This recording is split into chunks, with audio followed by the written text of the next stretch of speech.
आइए दोस्तों, मैं हूं महफूज बशर और आप सुन रहे हैं MS410 न्यूज़। अगर अभी तक आपने हमारे चैनल को सब्सक्राइब नहीं किया है तो बराए मेहरबानी चैनल को सब्सक्राइब कर लें और साथ ही बेल आइकन को भी दबा दें ताकि हमारी हर आने वाली वीडियोस का नोटिफिकेशन सबसे पहले आप तक पहुंच सके। तो आइए चलते हैं आज की एक बड़ी खबर की तरफ। यूपी CM योगी आदित्यनाथ गोरखपुर दौरे पर हैं। दौरे के दूसरे दिन यानी आज योगी ने गोरखनाथ मंदिर में जनता दरबार लगाया। इस दौरान करीब 600 लोग इकट्ठे हो गए।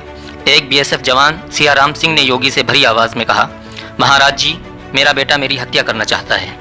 वहीं रामबली ने प्रार्थना पत्र पकड़ाते हुए कहा, साहब, दबंग ठाकुरों ने मेरी ज़मीन पर कब्जा कर लिया है। आमतौर पर योगी पार्टी के वरिष्ठ कार्यकर्ताओं और पदधारियों से मंदिर में बने लाल कक्ष में मिलते हैं, लेकिन जनता की भीड़ देखते हुए योगी ने सभी को दरबार में ही बुलाकर मुलाकात की। मुख्यमंत्री ने सुबह 6:30 बजे से करीब 9 बजे तक हिंदू सेवाश्रम और यात्री निवास में एक एक फरियादी से मिलकर उनकी फरियाद सुनी। मौके पर मौजूद अधिकारियों को तत्काल कार्रवाई के निर्देश दिए। आइए अब उन 600 में से कुछ महत्वपूर्ण फरियादों पर नजर डालते हैं। दरबार के दौरान मुख्यमंत्री के पास BSF यानी बॉर्डर सिक्योरिटी फोर्स में तैनात जवान सियाराम सिंह पहुंचा।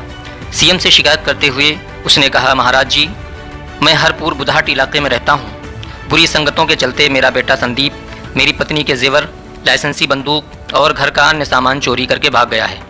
बैंक खाते से रुपये भी निकाल लिए हैं। सियाराम ने आगे कहा, मुझे आशंका है कि मेरा बेटा मेरी हत्या कर मेरी सरकारी नौकरी पाना चाहता है। मुख्यमंत्री ने जवान की शिकायत सुनते ही वहां मौजूद अधिकारियों को तत्काल कार्रवाई के निर्देश दिए। कहा कि इनके बेटे को कैसे भी ढूंढ निकालें और तत्काल कार्रवाई करें। एक और फरियादी रामबली केवट खजनी इलाके के चौतरवा गाँव से आया।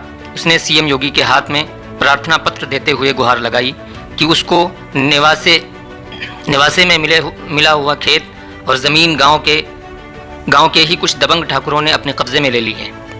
जब वो अपने खेत जोतने जाते हैं तो दबंग उनसे मारपीट करते हैं और जान से मारने की धमकी देते हुए भगा देते हैं। इतना ही नहीं, कैंट इलाके के गिरधरगंज की रहने वाली सुमन ने CM योगी से गुहार लगाई।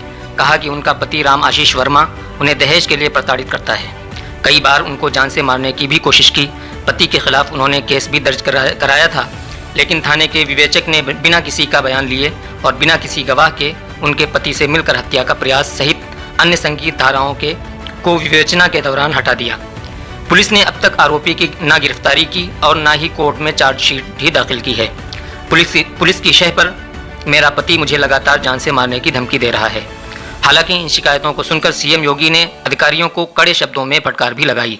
उन्होंने कहा कि अगर थानों और अन्य अधिकारियों के यहाँ समस्याओं का निस्तारण हो रहा होता तो यहाँ इतनी भीड़ क्यों आती।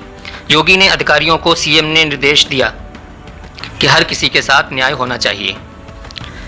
इससे पहले CM ने सुबह पूजन अर्चन के बाद मंदिर परिसर में के भ्रमण और गौसेवा के बाद उन्होंने अपने पालतू कालू और गुल्लू को भी दुलारा।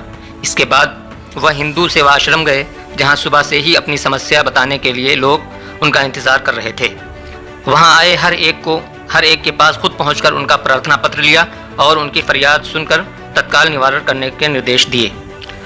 चलिए फिर जल्द ही मिलते हैं किसी दूसरी बड़ी खबर के साथ। फिलहाल हमें दीजिए इजाज़त। जय हिंद, जय भारत।